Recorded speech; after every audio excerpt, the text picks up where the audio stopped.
नमस्कार दोस्तों, मेरा नाम है आशुतोष मानके और आप देखना शुरू कर चुके हैं डायनामिक इम्पल्शन।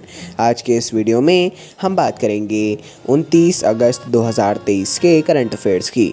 और अब जब आपने फाइनली वीडियो की थंबनेल पर क्लिक करके वीडियो देखने की शुरुआत कर ही दी है तो अंत तक ही जुड़े रहिएगा हमारे साथ, क्योंकि आप सभी लोग जानते हैं कि ज्ञान को कभी भी अधूरा नहीं छोड़ना चाहिए। इसी बात के साथ आइए शुरू करते हैं आज के इस वीडियो को सबसे पहली जानकारी के साथ। सबसे पहली जानकारी, भारत सरकार ने खनन प्रहरी ऐप पेश किया है। हाल ही में भारत सरकार के द्वारा एक खनन प्रहरी ऐप को शुरू किया गया है, जो नागरिकों को अपने आसपास के क्षेत्र में जो कोयले खनन से संबंधित किसी भी संदिग्ध गतिविधियों की रिपोर्ट करने की अनुमति देता है, जिससे इस अवैध प्रथा के खिलाफ लड़ाई में योगदान मिलता है। देखिए, एक्चुअल में ये बात है, आप सभी लोग जानते हैं अवैध खनन एक बहुत बड़ा बहुत ही ज़्यादा बड़ी एक समस्या है पूरे भारत में।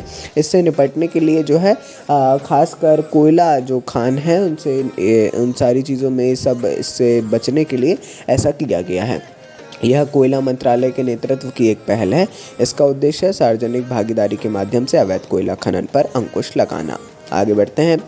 भारतीय शहर कोलकाता ने पुणे स्थित भारतीय उष्ण कटिबंधीय मौसम विज्ञान संस्थान IITM द्वारा विकसित एक वायु गुणवत्ता प्रारंभिक चेतावनी प्रणाली को अपनाकर एक महत्वपूर्ण कदम आगे बढ़ाया है।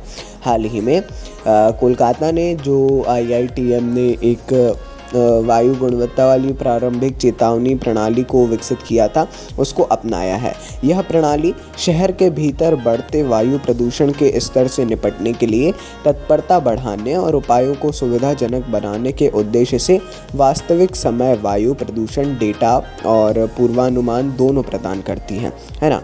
अच्छी बात है, क्वेश्चन ये इम्पोर्टेंट है ना। पढ़ लीजिएगा, इसके बारे में थोड़ी और जानकारी ले लीजिएगा तो पर्याप्त रहेगा। आगे बढ़ते हैं। असम कैबिनेट ने हाल ही में असम के 4 नए ज़िले बनाकर एक साहसिक कदम उठाया है, जिन्हें पिछले साल दिसंबर में समाप्त कर दिया गया था। इन नए ज़िले जुड़ने से अब असम में कुल ज़िलों की संख्या हो गई है 35, है ना।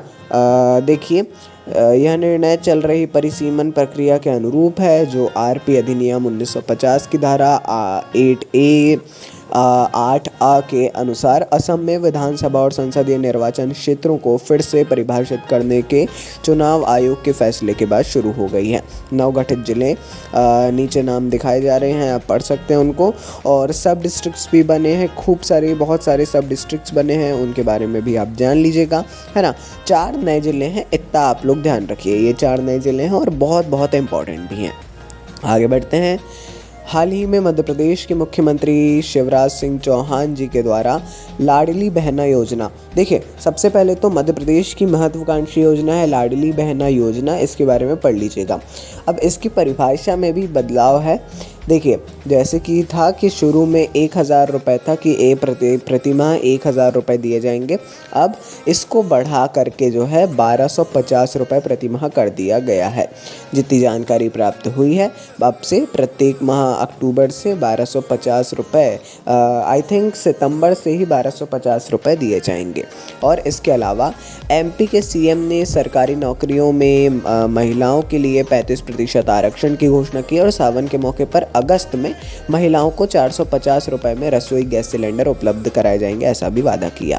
आगे बढ़ते हैं। एयरटेल पेमेंट्स बैंक ने मास्टर कार्ड सेंटर और फ्रंटियर मार्केट के साथ मिलकर शी लीड्स भारत उद्यम नामक एक परिवर्तनकारी पहल शुरू की है। देखिए, यह पहल जो है करीब आप समझ सकते हैं कि 1 लाख महिलाओं की स्वामित्व वाले छोटे व्यवसायों को सीखने और कमाने के अवसर प्रदान करके उनके उत्थान के लिए बनाई गई है। शी से आप समझ सकते हैं शी लीड्स इंडिया उद्यम, नाम से आप डेफिनेटली समझ सकते हैं महिलाओं को इस क्षेत्र में आगे बढ़ाने के लिए। शी लीड्स भारत उद्यम कार्यक्रम निजी क्षेत्रों की संस्थाओं, सामाजिक उद्यमों और बैंकिंग, वित्तीय सेवाओं और बीमा क्षेत्रों में परोपकार के बीच सहयोगात्मक प्रयास के रूप में खड़ा है। अच्छी बात है, बहुत इंपॉर्टेंट क्वेश्चन और अच्छी पहल है। आगे बढ़ते हैं। Online kirana delivery startup Zepto I think आपने नाम सुना होगा। ज़ेप्टो ने सीरीज़ ई फंडिंग राउंड में सफलतापूर्वक $200 मिलियन जुटाए हैं, जिससे $1.4 बिलियन का मूल्यांकन प्राप्त हुआ है। यह उपलब्धि ज़ेप्टो को 2023 के पहले यूनिकॉर्न के रूप में चिन्हित करती है। ध्यान रखिए, 2023 का पहला यूनिकॉर्न कौन है? ज़ेप्टो। ठीक है। फंडिंग का नेतृत्व अमेरिका की स्थित निजी बाजार निवेश फर्म स्टेपस्टोन ग्रुप ने किया। ये सारी जानकारी पढ़ लीजिएगा आप, हालांकि ये उतनी इम्पोर्टेंट नहीं है मेरे ख्याल से, है ना। जो इम्पोर्टेंट जानकारी है 2023 का ये पहला यूनिकॉर्न है, और बाकी ज़ेप्टो क्या है, कैसे वर्क करता है, ये सारी चीज़ें पढ़ लीजिएगा, पर्याप्त जानकारी रहेगी, है ना। आइए आगे बढ़ते हैं। अगली जानकारी, हंगरी के बुडापेस्ट में आयोजित विश्व एथलेटिक्स चैंपियनशिप में पुरुषों की भाला फेंक स्पर्धा में नीरज चोपड़ा ने स्वर्ण पदक जीतकर इतिहास रच दिया है। हाल ही में हंगरी के बुडापेस्ट में आयोजित किया गया था विश्व एथलेटिक्स चैंपियनशिप।